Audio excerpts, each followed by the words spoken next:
pensade bort på 50 år. Han får och dansade på en klubb igår. Han narrar frun och nattamålning. Jag ska på möte, kan ta till månen. Han smöjt iväg, nog var det fest. Med flanellskjortor och läderväst. Steg ut taxin och tacka för skjutsen. Ikväll ska pappa vara rikare som min.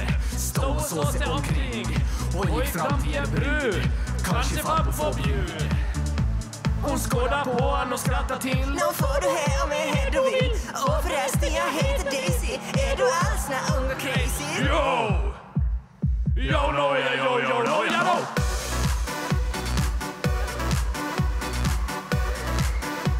Yo no, yo no.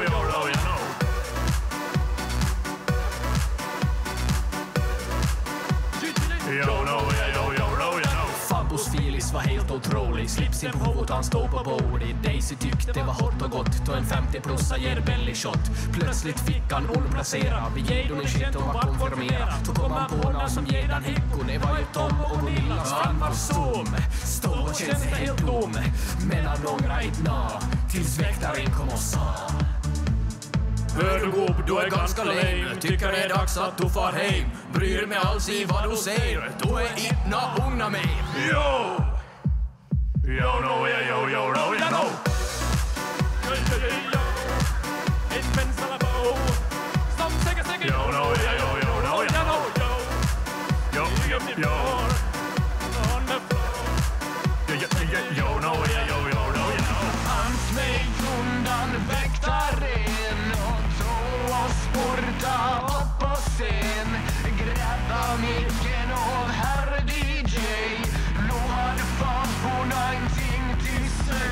Alla pojkar och flickor och partyfrikar. Nu ska ni höra Fabbo predikar. Fast ni tycker ni är ung och gärdin. Vad vill och vill de förr i världen. Nu dansar ni på i en enda tolv. Och dricker shotta nu Magapollo. Vi drack här vi hittar på Gustavs vind. Varannan vatten tonaj var blind. Vi får på dans in i fina stass. Och bjöd dem på mitt var damernas.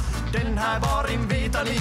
Förr var det här länsmanskansli. Ta vad du toff om du kunna spik. Du var jord om du grävde ditt dik. Nu får jag hem men ni minns väl no. Yo.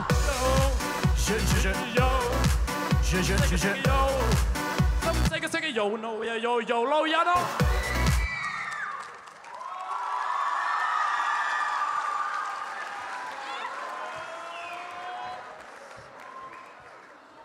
Otroligt. Tusen tack Tea. Jo, nu är nu Teo, Jolo och Hannu.